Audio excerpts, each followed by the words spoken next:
Have you ever thought about having Senna Q damage scale with AP alongside AD?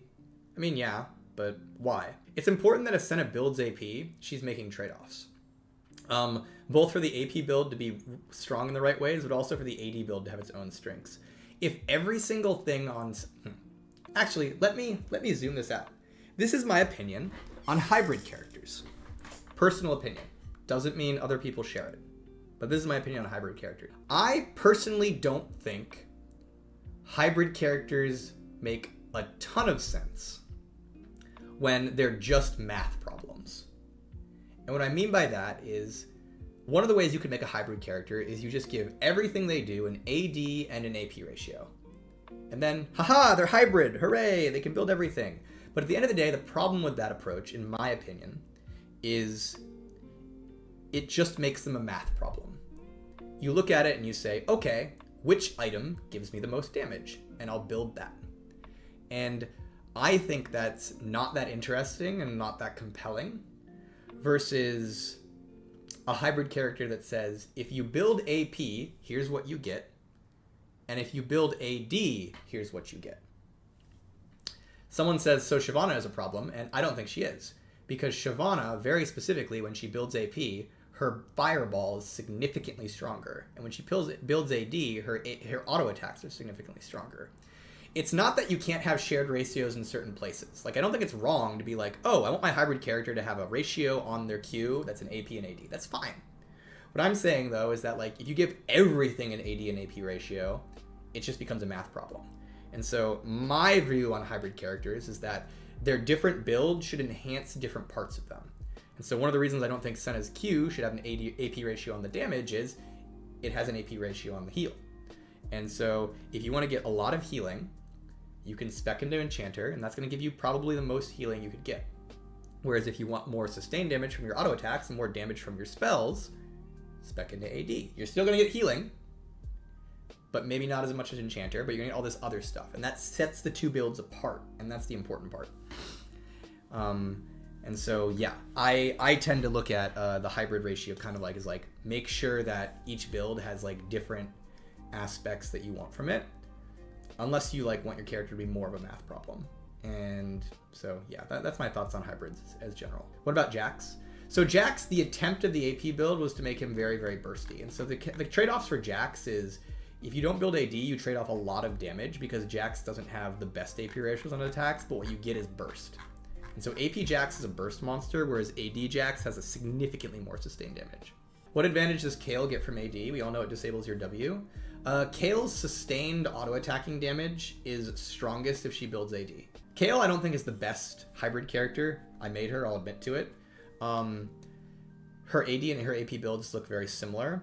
But the big difference between Kayle's AD and AP builds is AP Kayle has the W and significantly larger burst damage. That's very strong about AP Kayle.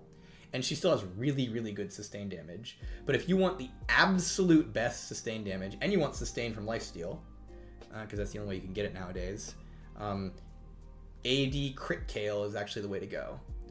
That character does a lot of damage compared to her AP counterpart. And so the trade-off for AP with Kayle is the trade-off for AP versus AD for Kayle is AP Kayle has more utility, more burst for, you know, somewhat lower sustained damage as the game goes on, whereas AD Kayle has significantly more sustained damage once she gets rolling, with the trade-off of her W and her burst is not as useful. Now, the other thing about AP versus AD Kayle is that she can spec in different damage types. AD Kayle, of course, is hard specking into more physical damage, whereas AP Kayle is hard specking into more magic damage, and that can matter depending on the game you're in. Like, if you have an all AP team, very rare, but it happens, it might be smart to go AD Kayle just so you can diversify your damage a little bit. Why do sometimes support mains get filled AD carry and AD carry mains get filled support on the same team? I don't know the reason for that. That sounds unideal if it's actually happening. Ideally, we wouldn't have a situation where, you know, things swap when both of them want it. My guess is, like, a possible reason, this is just musings, it doesn't mean it actually happens, is it could be something like the matchmaker is trying to find even matches, right? And so after a certain amount of time, if it can't find, and the matchmaker will account for the fact that you're autofilled. Like if you're autofilled, you're a weaker player. And so the matchmaker is doing things like trying to match autofills and things like that. And so perhaps there's some calculation in the matchmaker that goes like, oh, to get this match has been trying to be found for a while. And to make sure it is found, the way I can make it even is matching the autofills. And by the way I match the autofills is by swapping these two characters. Anyways, I don't know though. I don't like have enough insights into the matchmaker to tell you what goes on there. I can just give you guesses around. If you're wondering like why the matchmaker can create things, the idea of the matchmaker is to create even matches based on sets of parameters. And some of the parameters the matchmaker considers is the fact that autofill players are probably not as strong as if they were on their main role. And then also the matchmaker tries to ensure that each team has appropriate numbers of people who are on off roles and things like that. But it can't do it every single time. There's always going to be suboptimal matches, and there's never going to be perfect pairings, especially higher MMRs, and so there's going to be adjustments there. But ideally, there wouldn't be situations where two people are autofilled to their off roles. Now, one thing I want to note though, and this is very important, is secondary role is different than autofill. But many players, including myself, consider getting their secondary role being autofilled.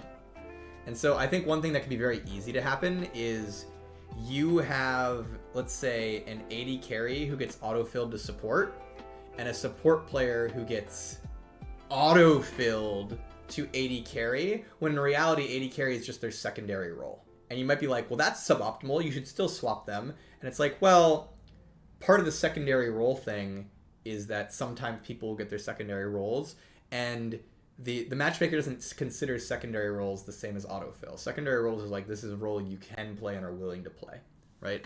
I think the hard part though is that because of how the matchmaker has panned out over the years, a lot of players treat their secondary role as autofill and will often set it to things that they try to like make sure they won't get. So as an example, I'm a support player and I'll often set my secondary role to mid lane to ensure that I get support. And I'll tell you right now, if I get mid, I'm autofilled.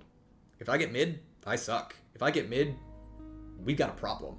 But technically I said, yeah, I can play mid. But the reason I'm putting mid there is not because I can play it. It's because mid is one of the most popular roles. And so by putting mid, it makes it significantly more likely that I get support. And a lot of players do that. A lot of players use their secondary role as like something to extra ensure they get their primary, and then are auto-filled when they get their secondary role. This is one of the tragedies of role select. There's a lot of like, issues with it that can pop up. One of the things that's rough about role select is because role select gets you your primary role so often, many players, even on their secondary role, are essentially auto-filled because, they always get their primary. And so you don't have time to practice your secondary role. You don't have enough games on it. Something I've wondered myself is like, is a more optimal version of the matchmaker one that ensures you get some percentage of your secondary role? Now, I have a feeling the answer is no, because I have a feeling most players just don't want to play their secondary role, and so it's probably just better if you get your primary role as much as possible. But it does create a situation where a lot of players just aren't going to get practice or experience on their secondary role in a way that will make it like, worth being on it. So yeah, a lot of complexities when it comes to letting people choose their roles.